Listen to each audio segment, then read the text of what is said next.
So very good evening to one and all, and welcome one again in the course of your Java. And as in our previous sessions, we have completed with our reserve words and your identifier also, and the previous of the previous one also.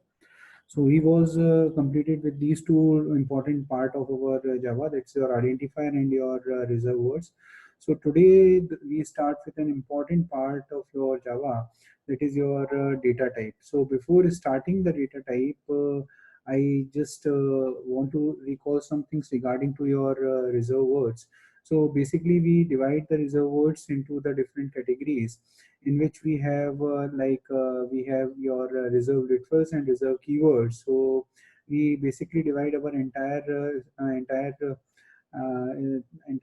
complete work into the two different parts. The first one is reserve literal, that is our three reserve literals that are your true, false, and your next one is your null, and the reserve keywords are total 50.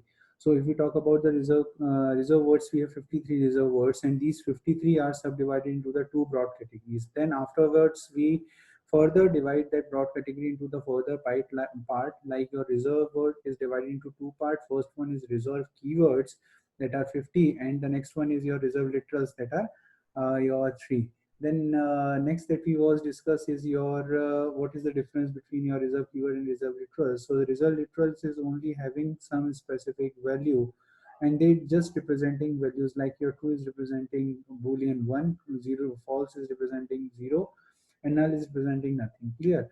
And on the other hand, when we talk about reserve keyword, then keyword is representing the meaning as well as some predefined purpose or functions.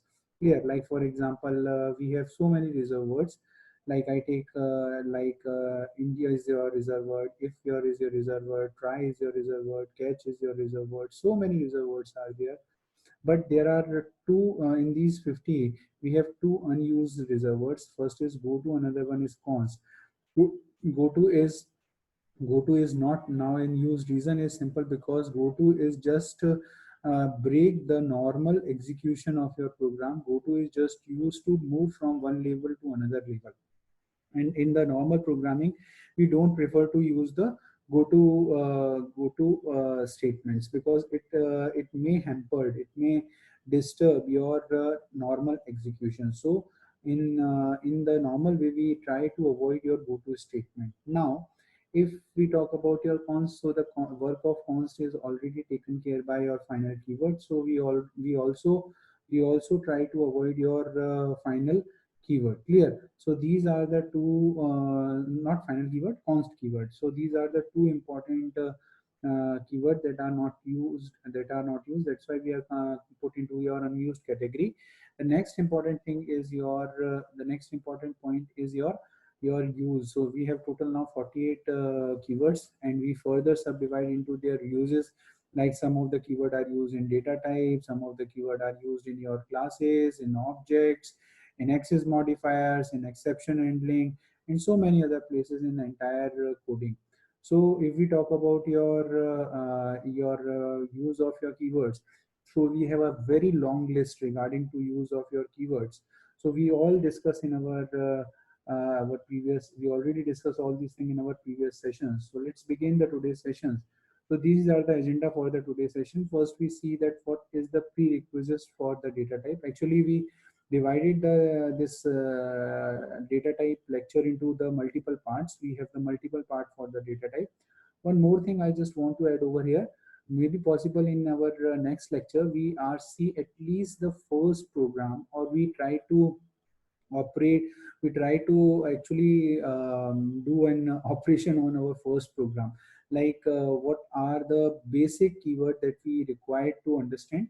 Even though there is a lot depth knowledge required to understand those keywords, but still I try my best to give the overview for all those keywords. Like I just take some name like public, like static, like void, like main, like string dot like print, like println. So all these things I require to explain, because maybe possible from the coming sessions we also see some practical examples. So for those practical example, at least we are aware about what is class, little bit, not so much depth. what is public static void main, and what is string dot println. Clear? So all string dot out dot println. So all these keywords, at least be familiar about at least these some keywords. And if we are familiar, definitely we don't have any problem to understand the simple 1 or 2 3 line codes. And definitely that those codes are help us much much clarity, and they may clear the things on they may clear the things very well to all of us. So let's begin with the today's session. So these are the prerequisites for the today's sessions. Now let's see the prerequisite of for the today's session. So the prerequisite for the today's session is at least you have the basic idea about the identifier. What is the identifier is, what is your reserve words is, and how both are different. What is the difference between the identifier and reserve words? What are the different reserve words you have? So all these points must be clear, all of you. At least you must clear with all these points. Clear?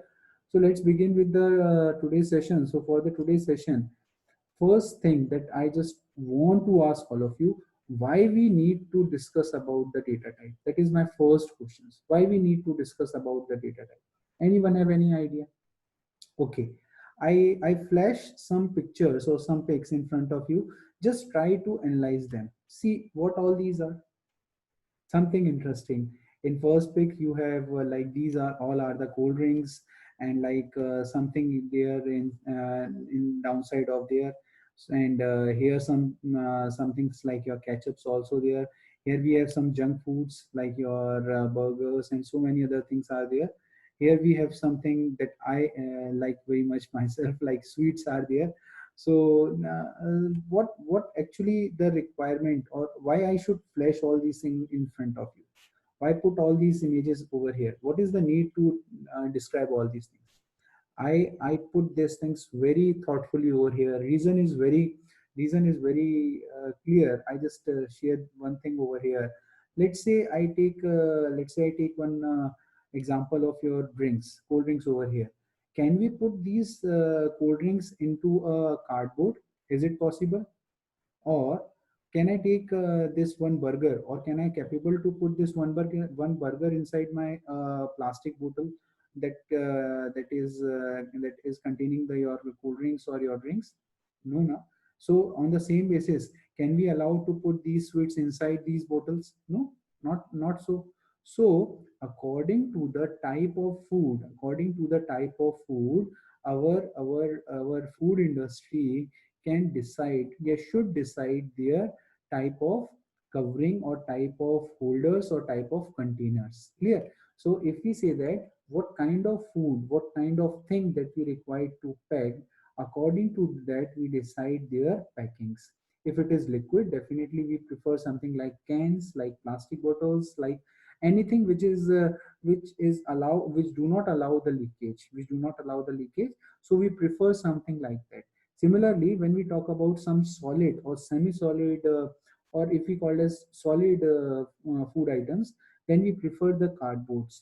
And definitely we prefer something like if it is our food is little bit of high temperature, yeah, it may of high temperature, then it does not create their own effect. Like if we try to put our some foods which is having some high temperature, and if we pack into some plastic box, definitely that food is much dangerous for us.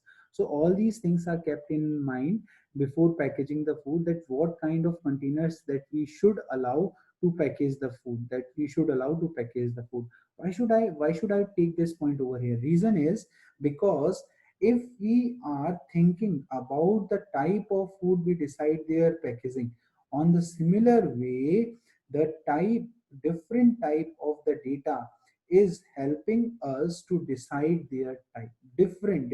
Like for example, I take one example.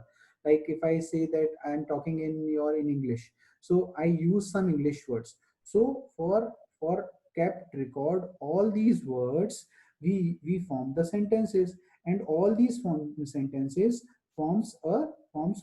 Forms a complete article or a paragraph.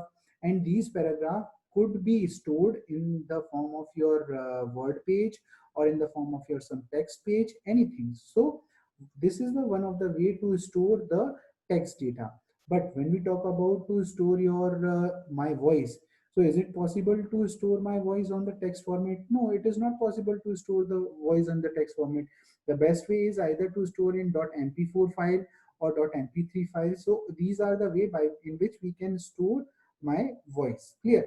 Same way when we talk about the type of data on which we should work or we will work in future, so we also know that what is the nature of that data, because by knowing their nature, by knowing their feature, we can capable to decide the respective data type. We are so much comfortable to define their data type. So that is the one of the important point. If we clear, like I again repeat this example, if we are clear about the features of our food, like is it liquid, is it solid, or is it semi-solid, we can easily find out the appropriate container for it. We can definitely find out the appropriate container. So on the same headings or on the same basis, we continue over these things. So now what's the data type is? So a data type, or simply the type, is an attribute of the data which tells the compiler or the interpreter how the programmer intends to use the data. Means clear? So if we try to use these things, then this respective, then we must clear about the nature of the data, and on the basis of nature of the data, we can definitely decide their type. We can definitely decide their type, and that is known as data types. What is the type of data? What is the type of data? Actually, data type is consist of two words. Data type means what is the type of my data on which I should try to work, or on which we will work in futures. Clear? So this is a small definition regarding to the data type. Now if we talk about the data type in the Java,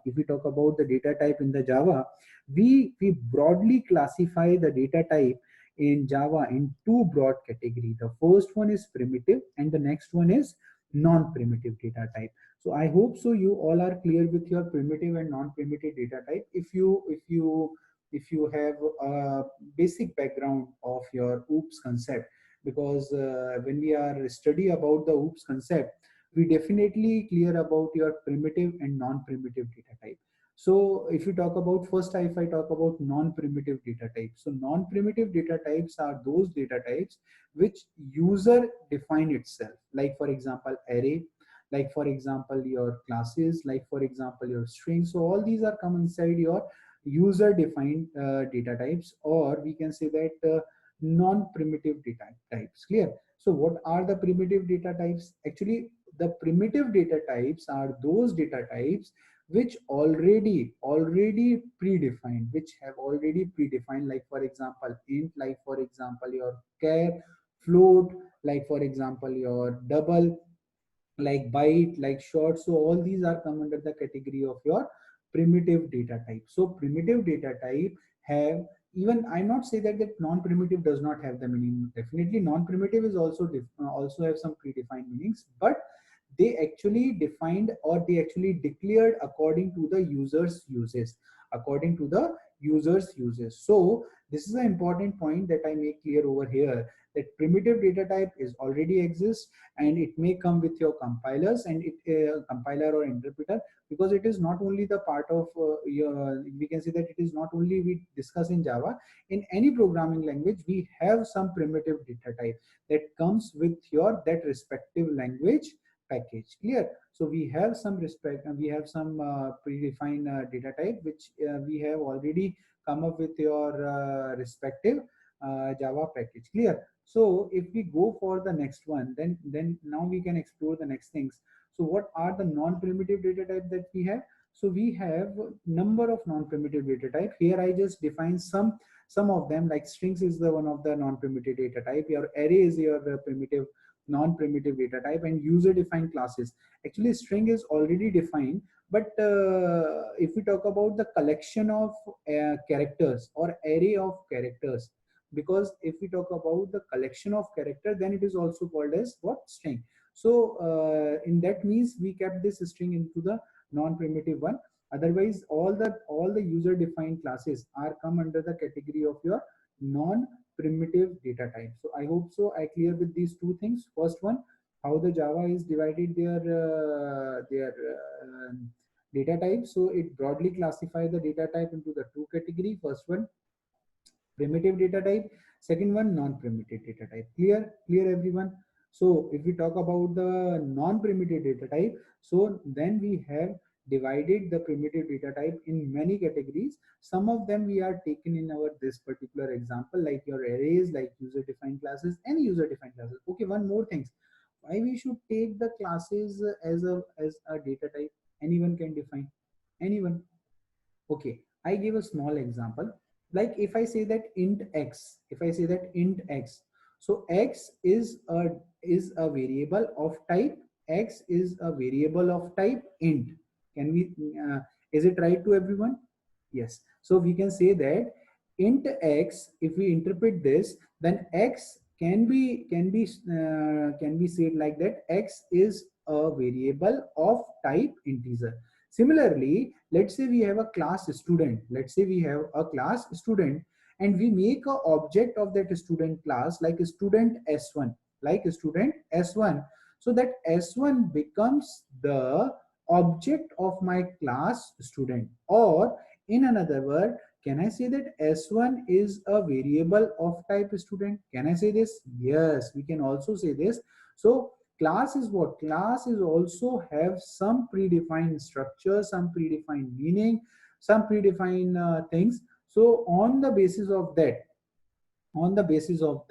we can say that your classes or user defined classes are all come under your under your non-primitive data type. Clear? So now what is primitive data type? What is primitive data type? So if we talk about the primitive data type, so we can have the primitive data type into the two broad category. First one, numeric data type. Next one, non-numeric data type. So anyone can define what is numeric data type? Of course, very well.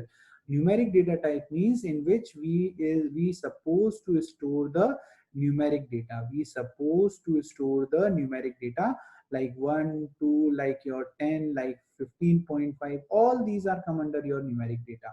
What is come under your non-numeric data? So in the non-numeric data, we supposed to have like your char, we supposed to have like your boolean. So all these in which we don't have any numeric values are come under the category of your non-numeric data. Clear to everyone? So this is an important point that I raise over here, that your primitive data type is also divided into the two categories. First one is your numeric data and next one is your non-numeric data. Clear? So now if we talk about your numeric data type, so numeric data type is further divided into the two broad category: integral data type and non-integral data type. Can anyone suggest what is integral, what is non-integral? Anyone? Any one of you?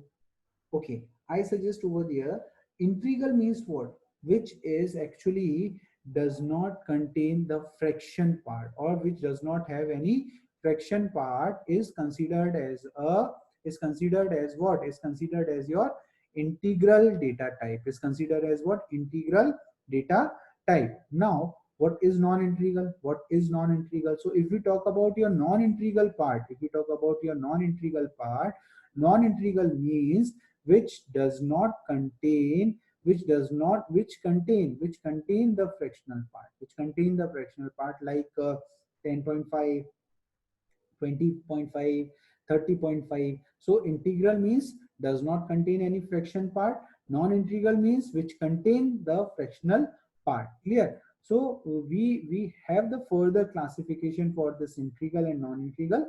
Like I take one more example over here. If we talk about integral data type, so we have the first one like byte, second one let's say we have short, third one we have let's say int, and fourth one we have let's say long. So all these are the type of integral data type. So these type is allow the non-decimal values, like byte does not allow the does not allow the decimal value, int short does not allow the decimal value, int does not allow the decimal value, long does not allow the decimal value. So all these data type does not allow the decimal value. Clear everyone? So on the basis of this, we can say that your integral data type is a data type which is just used to store the non-decimal values. Even in this, I just want to raise one point over here.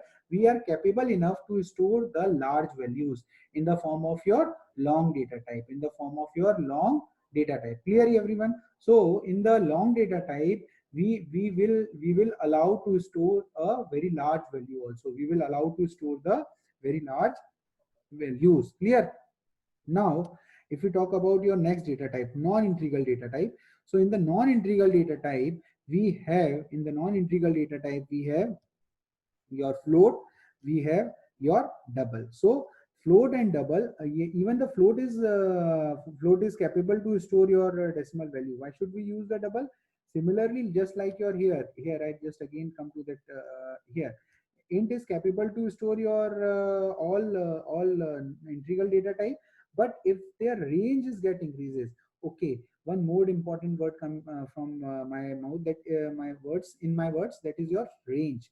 So we also clear about these two words, size and range. What is the difference between size and what is the difference between your size and range? We will discuss, maybe possible in if time permits, so maybe possible in today's lectures, or if not, so we will discuss in our coming lectures. But make sure that we will definitely discuss these two words, because it is very important when we study about the data type, what is size and what is range. Clear? So now we come again to the non-integral part. So in the non-integral, we have two different type of your data type. First one is your float, next one is your double. So float is capable enough to store the decimal information, but your double is used to store your decimal information in very large values, in very large value, or in the form of very large values. Clear?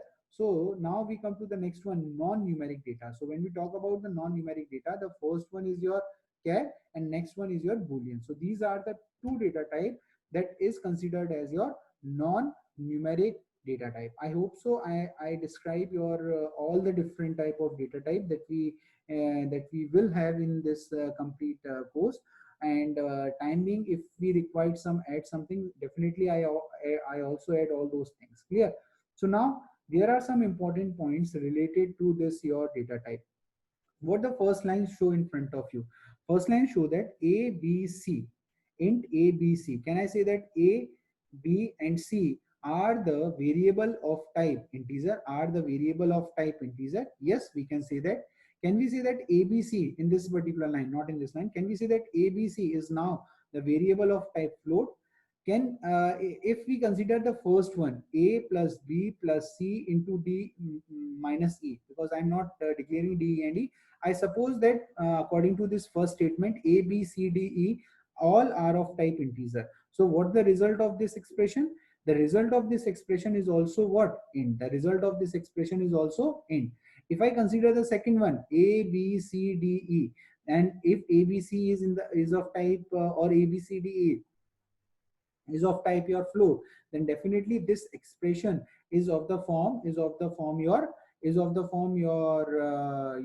float is. Clear? So these three lines shows that every variable or every expressions are strictly defined. What it means by strictly defined? Strictly defined means every variable is definitely defined according to their type of data. Like if abc is capable to store the integral data type, then it may be your short, it may be your byte, it may be your int, or it may be your long. Clear? And if your abc is capable to store the non-integral data also, like your the decimal point also, then your it may be your float or it may be your double. It may be your float or it may be your double. And according to these variable type, the respective expression type will change. That's why we say that all the variables and expressions are strictly defined. Clear? The next important thing, please be see carefully. Int a equals to 10, definitely allowed. Int a b equals to 10.5, no, not allowed. Why it is not allowed? Can anyone raise any point over here? Because in the Java, we should follow the type of your data, strictly type, that we call as. I come to that point. Just complete these example. Float 2.20.5. Sorry, it is allowed. It is not allowed. By mistake, it's written over. It is actually allowed. This is allowed. And like say 20, it is not allowed. Okay, and a, it is not allowed. Clear? So all these things are come under that category, that your Java is compatibility followed very strictly in the Java. Type compatibility is strictly followed. That's why we call the Java as strongly typed. Please make sure that this is allowed, is not allowed. Due to by mistakes written as the not allowed, it is allowed over here. Clear? So please take it as your allow over here, and that's why it is called as strongly typed language. Clear? So now if we talk about this next example, like here, a equals to -10, b equals to +10, double c equals to 20.5, all are allowed. Why we all are allowed? Because we allow to store the negative value inside the integer. Even we allow to store the fractional value inside the variable, like c is containing 20.5, and we allow to store it. So c equals to 20.5. Even we can allow -20.5 also. In the integer, we allow your positive values like +10, -10, +5, -5, all are allowed. Clear? But these things are not allowed. Like in the character, we not allow to store the negative character. We are not allowed to store, like in the boolean, we are not allowed to store the negative bool value. So all these things are not allowed. And this makes what, this actually, this says that except boolean and character data type, remaining all data type, remaining are what are remaining, like all the integral data type, like your short, like your byte, like your int, like your long, like your double, like your float. So all these type are the signed data type, only the signed data type. It means that they follow your they may contain your positive data as well as your negative data, except what, except boolean and char, clear everyone? So these are the some references that I use for it. But before this, I just want to raise one point over here. That in our coming session, we will see the now exploring the your one by one each and every data type, and we will also see some example by which we can clear these different things related to your data type. So hopefully all these things that we are covered today, that the different type of data is clear to everyone. And if you have any doubt, any issues, then you can message to me, and we will see some exercise on this on our webinar. So please read these and see these complete concepts. And if you have any doubt, any issue, you can raise to me and mail to me. Clear? These are the some references that I used for making this entire lecture. So thank you very much. Thank you everyone. Thank you for listening me with patience. Thank you everyone.